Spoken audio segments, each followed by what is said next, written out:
Hey guys, Colin from Collywood Studios here, and today we'll be counting down my top 10 favorite amusement parks that I've been to in early 2018. Now, before I begin, at the end of this video, be sure to smash that like button and subscribe to my channel. Also, I will be placing these parks using 3 aspects: ride lineup, appearance, and staff. At number 10 we have Casino Pier, located in Seaside Heights, New Jersey. This is a pretty small boardwalk park with a pretty good lineup of attractions. They have Hydrus, a great Grislauer Eurofighter, Hot Tamales, their kiddie coaster, and Pirates Hideaway, an atrocious family coaster. They also have a pretty good lineup of rides, including Air Race, Skyscraper, and their Claw Ride. Their appearance is pretty good. They are on the boardwalk, and the park looks great against the ocean, but it does lack some good bushes or other foliage. The staff I have never had a problem with, and always found to be pretty nice. At number 9, we have Diggerland in West Berlin, New Jersey. This is an amusement park themed to construction, and this park has quite a few cool construction-themed attractions, but no coasters, sadly. This park does look fairly nice, but keep in mind it's supposed to look like a construction site, as that's its theme, and it does a great job at that. The staff is also pretty nice here, and I don't remember having an unpleasant experience with any of the Diggerland staff. At number 8, we have Maurice Piers, another boardwalk park in Wildwood, New Jersey. This is a great park with 6 pretty good coasters. They have Great White, an awesome CCI, Sea Serpent, a Vekoma Boomerang, Fly the Great Nor'easter, a Vekoma SLC, Rollies Coaster, the Kiddie Coaster, Doo-Wopper, a Wild Mouse, and Flitzer, a family coaster. They also have a pretty decent lineup of flat rides. Maurice does quite well in appearance. This is another boardwalk park, but they do have some nice foliage, and the Wildwood Beach looks great behind the park. In the 2 visits I've had to this park, I don't remember any of the staff being rude or nasty. At number 7, we have Lake Compounce in Bristol, Connecticut. This park has 5 coasters, including Boulder Dash, a CCI Woody, Phobia Fear, a Premier Skyrocket 2, Zoomerang, a Vekoma Boomerang, Kiddie Coaster, their kiddie coaster, and Wildcat, their old wooden coaster. They also have a great selection of flat rides. This park has a great appearance as it's in the mountains and right beside a lake that you can actually swim in. Much like the other parks on this list, I really don't remember having any problems with the staff at Lake Compounce. At number 6, we have Walt Disney World in Orlando, Florida. Some of their roller coasters include Rockin' Roller Coaster, a launched Vekoma, Expedition Everest, another Vekoma, and Space Mountain, an indoor coaster. Big Thunder Mountain Railroad, a mine train coaster, Primeval Whirl, a spinning wild mouse, Seven Dwarfs Mine Train, another mine train coaster, and Barnstormer, their kiddie coaster. They also have many, and I mean many, other screen rides, water rides, and dark rides. This park's appearance is breathtaking, to say the least.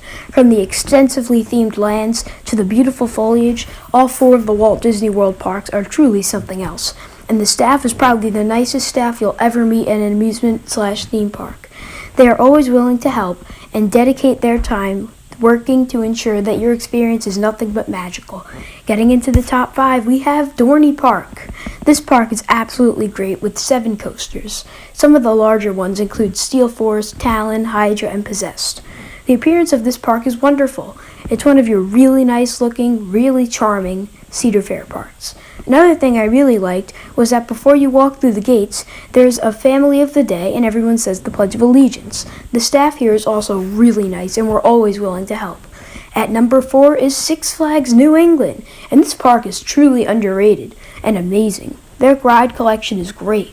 They have some great coasters including Wicked Cyclone, Superman the Ride, Batman the Dark Knight, the Joker, and Thunderbolt. The atmosphere and appearance of this park is wonderful. You'd think it wouldn't look that great, but it's actually a really nice and charming park, other than the fact that there are ads littered everywhere. The staff was also great, and in the 2 days I was there, I don't remember any of the staff members being rude or not willing to help. Coming in at number 3, we have Busch Gardens, Williamsburg. Now, while it has been quite some time since I've visited this park, I can still remember all the great aspects about it.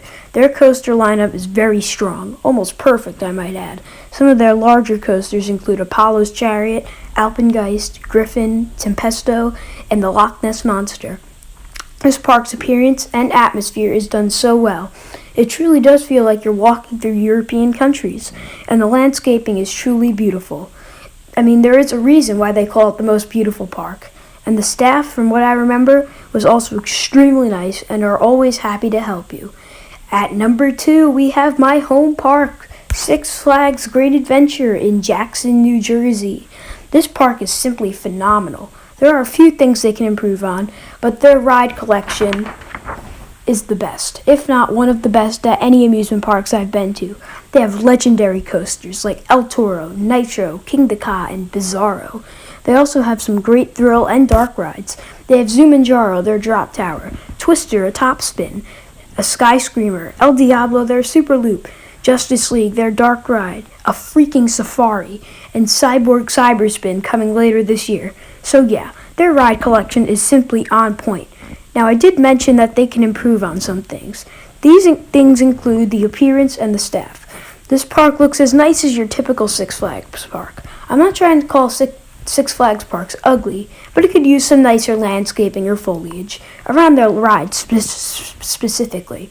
For example, when on Batman and Green Lantern, you'll see that there is rocks and gravel underneath you, and with all the chain link fences everywhere, it can sometimes feel like you're in a prison. Now, no offense to Great Adventure, but they can definitely work a little bit on their appearance. Now, the staff, they could be a bit nicer, but there aren't many staff members that could be nicer. I'd say 9/10 of the staff members are very nice. But I think the reason I see all this stuff at this park is because I visit it so much. I went to this park about 15 times last year, and I've been attending this park every year since 2008. Don't get me wrong, I love this place. It's my second home. But there are some things they can improve on. Now you may be wondering, if you have so many complaints about this park, why is it higher than the other parks you've said nothing but nice things about? Well, I have one answer for that. I'm extremely biased towards this park and basically all of its rides.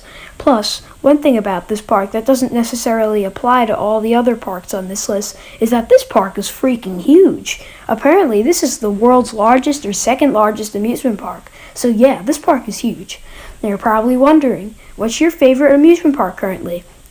Well, I really made this video to answer that question, and my answer to that question is Hershey Park in Hershey, Pennsylvania. This park is just so amazing. Before 2017, I had actually visited this park 2 times as a little kid, once in 2009 and once in 2012. And I have to say, I have totally forgot how good this park is.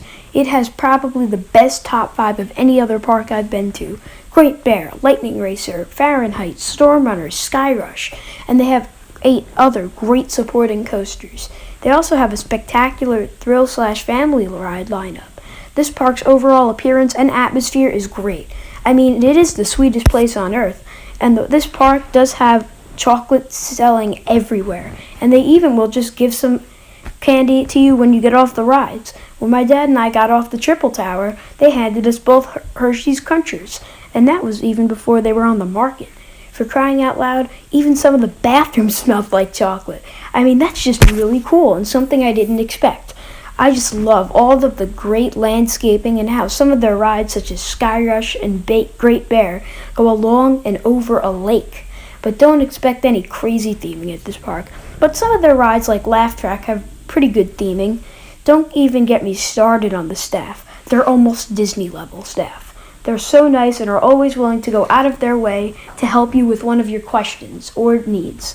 I know something some people aren't a fan of is the hilly pathways, but I found them to be very unique and really does add to this park's very picturesque setting. This park in Great Adventure came very close, but I picked this park because of its truly amazing atmosphere, appearance, staff, and great coaster and ride lineup. And that will about wrap it up for this video. I know not everyone is going to agree with me on some of my placements, and that's okay. I encourage you to go out and form your own opinions. Now be sure to like and subscribe and tell your friends about this channel. This is Colin from Collywood Studios, and I'll see you all later.